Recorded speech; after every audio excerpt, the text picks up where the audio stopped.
Bien, bonjour à toutes et à tous, c'est Soren pour Thunderbot. Nous sommes avec Rock, le responsable technique de la Lyon eSport. Comment tu vas, Rock? Eh ben ça va, et toi? Ça va super. T'es pas un peu fatigué quand même? Alors moi pas vraiment, parce que j'ai fait la nuit et du coup je me suis reposé un peu une grande partie de la journée.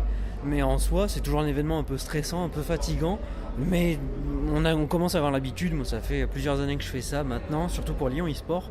Donc ça va, voilà. Niveau fatigue, ça va, je gère. L'équipe aussi. Donc tu es en charge un petit peu de tout le côté technique de la Lyon eSport, tout l'envers du décor, que les gens ne voient pas, l'installation internet par exemple. C'est vraiment un challenge la Lyon eSport parce que les gens ne se rendent pas compte, mais il y a énormément de monde, énormément de connexions à apporter. Comment vous gérez tout ça? Alors il faut voir déjà, il y a un processus qui est mis en place dans le temps. Ça fait déjà plusieurs années qu'on fait ça, hein. Faut pas non plus l'oublier. On commence à avoir beaucoup d'expérience. Je suis responsable technique depuis cette année, mais j'ai beaucoup acquis de l'expérience au cours des années précédentes et avec l'ancien responsable technique. On travaille toujours en collaboration. Et en fait, pour faire très simple, l'événement se compose en 3 parties. La partie vraiment en amont de l'installation de la salle, après l'installation de la salle en deuxième partie, et après l'installation des joueurs et autres. Plus les 2 premières étapes sont préparées, plus elles sont faites en amont, moins on va avoir de boulot pour la 3e étape en fait. Et tout simplement, on a toute la partie communication avec les équipes Orange pour Internet, on a toute la partie de communication avec les équipes pour l'électricité, parce qu'en fait on déploie aussi l'électricité pour tous les ordinateurs. Et on a aussi la partie interne à nous, où en fait on va configurer l'ensemble des équipements en relation toujours avec les équipes électriques donc, et les équipes Orange. On a des échanges pour les adresses IP, les choses comme ça. On met tout à plat et après on prépare le réseau. Ensuite, on prend une bonne semaine pour installer dans le Palais des Sports, on prend la bonne semaine pour installer tout le matériel. On fait les tests, on les mène.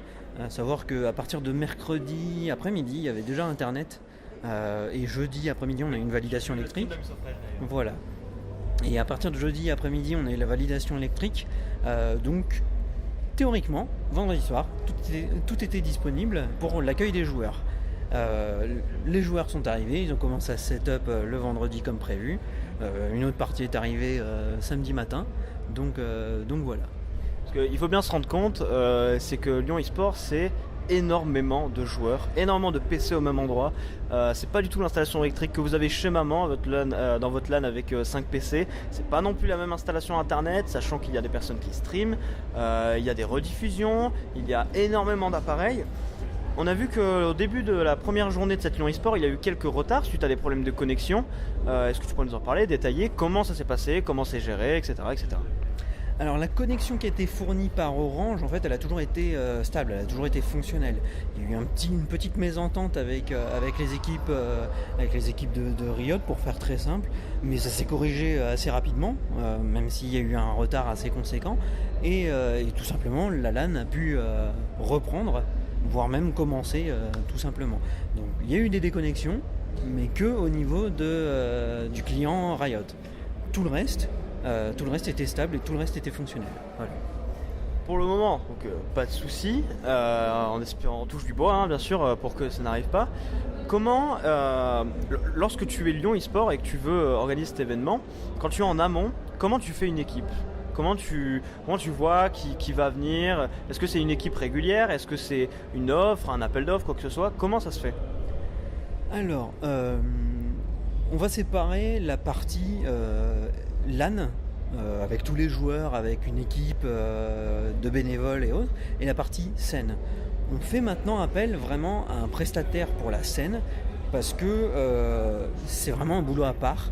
On n'a pas le matériel, et quand on voit la qualité de la scène, nous actuellement on ne peut pas répondre à ça. Pour préciser pour les gens qui n'étaient pas là, l'intro du Challenge France, de la finale Challenge France, c'était LCS Level.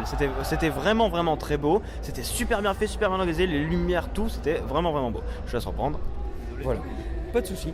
Voilà, exactement. On est passé à un autre niveau. On se professionnalise. Voilà.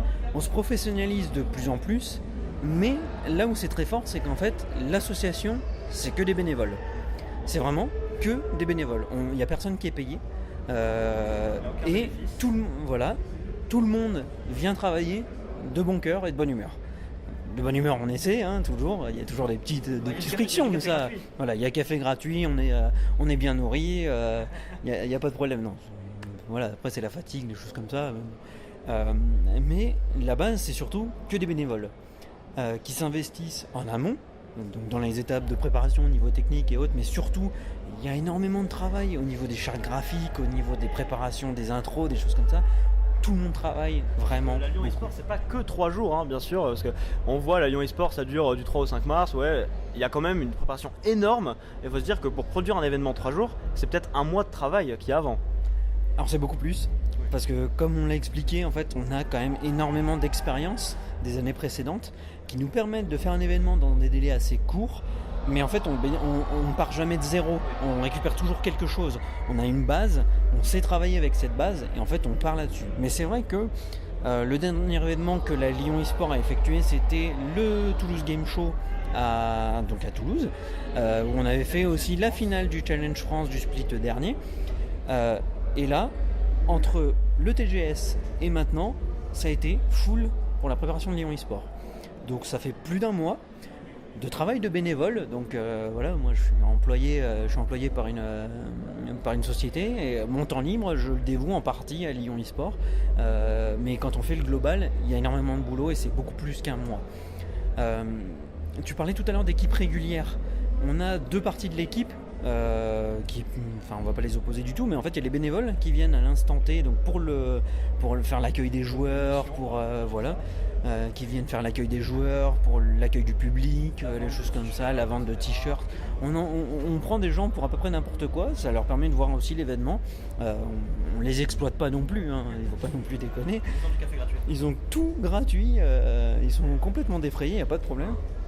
Et après, tout simplement, il y a le staff global de Lyon eSport qui est là toute l'année, donc les vrais membres Lyon eSport à 100%. Et donc là, on est quand même une bonne cinquantaine, il me semble. Et sur ces 50 là, on a différents staffs, staff technique, staff tournoi, staff logistique, ainsi de suite. Et là, c'est quand même assez conséquent, il y a quand même assez de monde. Mais on n'est jamais renfermé sur nous-mêmes. La preuve, c'est qu'en fait, le staff évolue tout le temps. Et les bénévoles qui mettent un pied pour la Lyon eSport, eh bien, des fois, ils se sentent bien. Et on ne sait pas pourquoi, mais ils veulent rester. Et du coup, ils restent. Voilà, c'est ça. Et du coup, ils font partie de l'association. On en a quelques-uns qui nous ont rejoints l'année dernière. Ils sont toujours là. Voilà. Et ils font les événements. Vous avez rouvert, ils étaient là. Voilà, c'est ça. Pour finir cette interview, j'aimerais que tu parles de ton pire moment entre guillemets dans une Lyon eSport ou niveau technique ou quoi que ce soit. C'était quoi le truc le plus what the fuck qui ait pu t'arriver? Le truc le plus what the fuck qui ait pu m'arriver, c'est de rien faire. Ah ouais. T'as rien fait à une Lyon eSport? En fait, quand là, les événements qu'on fait actuellement, on se pointe, on met tout le réseau, et tout va bien. Et là, voilà, tout va bien. Les seuls problèmes, c'est des gens qui arrivent avec des PC qui sont infestés, qui sont vérolés et tout ça. Mais en soi, il n'y a plus les problèmes qu'on avait avant. Moi, je suis arrivé à la Lyon eSport 5. À la Lyon eSport 5, j'ai fait un run de 24 heures. Il y avait énormément de problèmes. Mais je devais partir parce que le lundi, j'étais en partiel. Du coup, j'étais étudiant à l'époque. Le lundi, j'étais en partiel. Je pouvais pas me permettre de partir. Du coup, on était parti le dimanche. Et du vendredi soir au dimanche, je pleurais tellement il y avait de problèmes. C'était l'enfer. Maintenant, c'est l'enfer parce qu'on est là et on attend. Et c'est peut-être ça le pire. Tu voudrais dire qu'un staff technique dans une LAN est devenu tellement bon qu'il n'a plus besoin de régler les problèmes? Ce serait beau. C'est beau. Merci beaucoup à toi. C'était très sympa d'avoir une interview de quelqu'un à l'intérieur de Lyon eSport pour tous les gens qui ne se doutent pas qu'il y a énormément de petites mains qui travaillent derrière l'événement. Merci beaucoup à toi, Rock. Est-ce que tu as un petit mot de la fin? Je tiens à remercier toutes les personnes qui participent à la Lyon eSport, tous les bénévoles, tous les membres de l'asso, toutes les personnes qui parlent de nous. Parce que quand on voit, tout à l'heure tu parlais de l'intro du Challenge France, moi je me rappellerai toujours on n'est pas en face de la scène, on est à l'arrière, on est dans la LAN, et en fait on entend tout le monde crier, et ça fout la chair de poule. Voilà. Et là, je tiens à remercier tout le monde, toutes les personnes qui viennent, qui nous font confiance depuis des années, les partenaires, les nouveaux partenaires qui arrivent avec le temps. Franchement, merci à tout le monde. c'est vraiment génial et on espère continuer longtemps comme ça et d'aller toujours plus loin et toujours plus haut. Écoute, on se verra à Lyon eSport 11 du coup. Merci beaucoup à tous, c'était Soren pour Thunderbot avec Rock, responsable technique de la Lyon eSport.